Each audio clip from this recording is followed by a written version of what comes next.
ಇರಲಿಲ್ಲ ಸರ್ ತಮ್ಮ ಮುಂಚೆ ಅವತ್ತಿನ ದಿನ ಏನಾಗಿದೆ ಅಂದ್ರೆ ತಮ್ಮ ಹಂಗಂದ್ರೆ ಸರ್ ಆಗಿದ್ರೆ ಸರ್ ಸ್ಥಳೀಯ ನಾವು ಅದ್ರ ಬಗ್ಗೆ ವಿಚಾರ ಮಾಡಕ್ಕೆ ಹೋಗಿದ್ದಿಲ್ಲ. ನಾವು ನಮ್ಮ ಕೆಲಸ ಹತ್ತು ನಾವು ಅವ್ರು ಬಂದಿದ್ದು ಗೊತ್ತಾಯ್ತು, ಹೇಳಿದರು ಬರತ್ತಾರ ಅಂತ ಹೇಳಿ ಬರಲಿ ಅಂತ ಹೇಳಿ. ಹಂಗಂದ್ರೆ ಸರ್ ಸ್ಥಳೀಯ ನಾಯಕರಿಗೆ ಪರಿಗಣನೆ ತಗೊಂಡಿಲ್ಲ ಅಂತಾರೆ ಹೈಕಮಾಂಡ್. ಹಂಗಿಲ್ಲ, ಹೈಕಮಾಂಡ್ ಡಿಸಿಷನ್ ತೊಗೊಂಡಿದ್ದೆ. ಹೈಕಮಾಂಡ್ ಅವ್ರು ಏನು ಸರಿ ಅನಿಸುತ್ತೆ ಅದು ಡಿಸಿಷನ್ ತೊಗೊಂಡಾರ, ಅದನ್ನು ನಾವು ಸ್ವಾಗತ ಮಾಡ್ತೀವಿ. ಅವ್ರ ಪಕ್ಷ ಬಿಟ್ಟಾಗ ಬಿಜೆಪಿ ಲಿಂಗಾಯತರಿಗೆ ಅನ್ಯಾಯ ಮಾಡ್ತು ಅಂತ ಹೇಳಿದ್ರು. ಈಗ ಮತ್ತೆ ವಾಪಸ್ ಬಂದಿದ್ದಾರೆ. ಅದು ಅವರಿಗೆ ಕೇಳ್ರಲ್ಲ, ನೀವು ನಮ್ಗೆ ಯಾಕೆ ಕೇಳ್ತೀರಿ?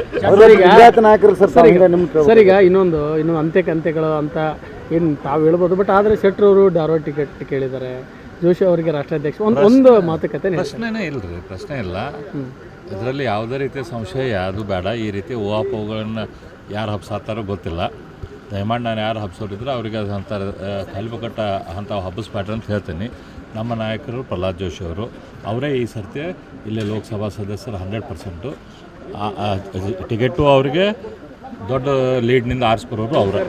ಅದ್ರಾಗ ಏನು ಪ್ರಶ್ನೆ ಆಗಿದ್ರೆ ಸರ್ ಲಿಂಗಾಯತ್ರಿಗೆ ನಾಯಕರಲ್ಲ ಅಂತ ಹೇಳ್ತೀರಿ ಸರ್? ನಾನು ಹಂಗೆ ಹೇಳತ್ತಿಲ್ಲ. ನಾನು ಹೇಳಿದ್ದು ಇಲ್ಲಿ ನಮ್ಮ ಲೋಕಸಭಾ ಸದಸ್ಯರಾಗೋರು ಪ್ರಹ್ಲಾದ್ ಜೋಶಿ ಅವರು, ಅದನ್ನು ಬಿಟ್ಟು ಮತ್ತೆ ಯಾರೂ ಇಲ್ಲ. ಈಗ ನೀವು ಮತ್ತೆ ಮಹೇಶ್ ತೆಂಗಿನಕಾಯಿ ಯಾವಾಗಲೂ MR ಪಾಟೀಲ್ ಜೋಶಿ ಅವ್ರ ಜೊತೆಗೆ ಇರ್ತೀರಿ, ಆ ಕಡೆ ಮುನೇನ್ ಕಪೂರ್ ಶೆಟ್ಟರ್ ಜೊತೆಗೆ ಇರ್ತಾರೆ. ಮತ್ತೆ ಡಿಫರೆನ್ಸ್ ಆಫ್ ಒಪಿನಿಯನ್ಸ್ ಬರುತ್ತಾ? ಹಂಗೇನು ಬರಂಗಿಲ್ಲ ರೀ, ಹಂಗೇನು ಬರಂಗಿಲ್ಲ. ನಾವೆಲ್ಲರೂ ಕೂಡ ಪಾರ್ಟಿ ಸಂಬಂಧ ವರ್ಕ್ ಮಾಡ್ತೀವಿ.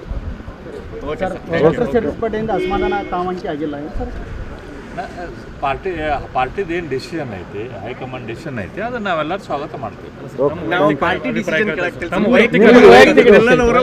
ಪಾರ್ಟಿಗೆ ಚಲೋ ಏನಾಕೈತೆ ಅದು ನಮಗೂ ಚಲೋ ಆದಂಗಲ್ಲ ಸರ್. ಈಗ ಶೆಟ್ಟರ್ ಏನೋ ವಾಪಸ್ ಬಂದ್ರು ಸರ್, ಬಟ್ ಆದ್ರೆ ಕಾರ್ಯಕರ್ತರು ಒಂದಾಗಬೇಕಲ್ಲ.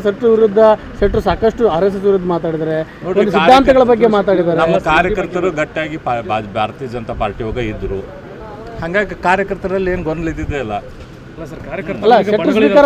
ಕಾರ್ಯಕರ್ತರಲ್ಲಿ ಯಾವುದೇ ರೀತಿಯ ಬಣ್ಣ ಇಲ್ಲ. ಕಾರ್ಯಕರ್ತರು ಎಲ್ಲರೂ ಭಾರತೀಯ ಜನತಾ ಪಕ್ಷದ ಕಾರ್ಯಕರ್ತರು ಭಾರತೀಯ ಜನತಾ ಪಕ್ಷದಲ್ಲೇ ಇದ್ದರು, ಅವರಲ್ಲಿ ಏನೂ ಕನ್ಫ್ಯೂಷನ್ ಇಲ್ಲ.